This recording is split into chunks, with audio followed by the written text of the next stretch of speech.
ঐক্যবদ্ধ থাকি আগামীর বাংলাদেশে আর কোন ফ্যাসিস্ট কোন নামে কোন ব্যক্তিকে সামনে রেখে কোন দলকে সামনে রেখে এই বাংলাদেশে দাঁড়াতে পারবে না।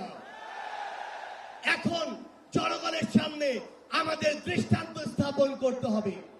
আমরা আমাদের কাজের মাধ্যমে প্রত্যেকটি ক্ষেত্রে যেন সেই দৃষ্টান্ত স্থাপন করতে পারি। আজকে যখন আমি আসছিলাম রাস্তার আশেপাশের প্রত্যেকটি মোড়ে আমার ইসলামী আন্দোলন বাংলাদেশের সহযোদ্ধারা ট্রাফিকিং এর কাজ করছে। এটাই হচ্ছে দৃষ্টান্ত যে আমরা কাজ করব, আমাদের রাজনৈতিক সমাবেশ করব, একই সাথে জনগণের যেন দুর্ভোগ না হয় সেটাও আমাদের মাথায় থাকবে। আমরা এর আগেও দেখেছি এই মাঠে প্রোগ্রাম হয়েছে, প্রোগ্রাম শেষ করে মাঠের প্রত্যেকটি ময়লাকে পরিষ্কার করা হয়েছে। এটাই হচ্ছে আগামীর বাংলাদেশের দৃষ্টান্ত যে আমাদের যারা সাময়িক যদি কোনো সমস্যা হয় আমরা আবার ঐক্যবদ্ধভাবে সেই সমস্যার সমাধান করব। একটা জিনিস মনে রাখতে হবে, এই অভ্যুত্থানে আপনারা যখন ঢাকার গুরুত্বপূর্ণ পয়েন্টগুলো থেকে শুরু করে দেশের বিভিন্ন রণক্ষেত্রে অংশগ্রহণ করেছেন, আপনাদেরকে পাঞ্জাবি পায়জামা টুপি দেখে টার্গেট কিলিং করা হয়েছে। আমার মাদ্রাসার অসংখ্য ভাই এই টার্গেট কিলিং এর শিকার হয়েছে।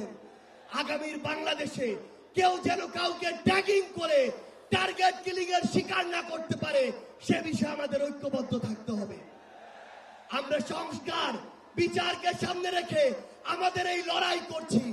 আপনারা পিআর এর কথা বলেছেন, এই যে পিআর আগামীর বাংলাদেশের সংসদে আমরা যদি আসলেই জনগণের প্রতিনিধিত্ব চাই তাহলে আগামীতে এই পিআর নিয়ে আমাদের আরো জোরে সোরে ভাবতে হবে।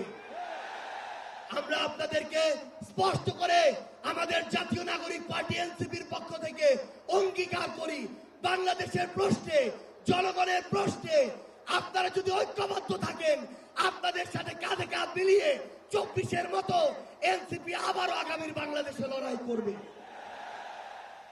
আমাদের এই বাংলাদেশের 24-এর অভ্যুত্থানের স্পিরিটের প্রশ্নে, ওই খুনিদের বিচারের প্রশ্নে, রাষ্ট্রের সংস্কারের প্রশ্নে আমরা ঐক্যবদ্ধভাবে এগিয়ে যাব।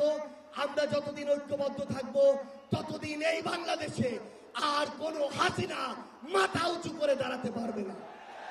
ইনশাআল্লাহ আপনাদের সাথে আমাদের আবারও দেখা হবে রাজপথের লড়াইয়ে অথবা বিজয়ে।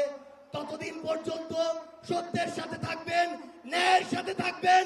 যত বড় খুনি, যত বড় সাহসী, যত বড় নেতাই ফ্যাসিস্ট হয়ে ওঠার চেষ্টা করুক না কেন আমরা ঐক্যবদ্ধভাবে তাদেরকে প্রতিহত করবো ইনশাআল্লাহ।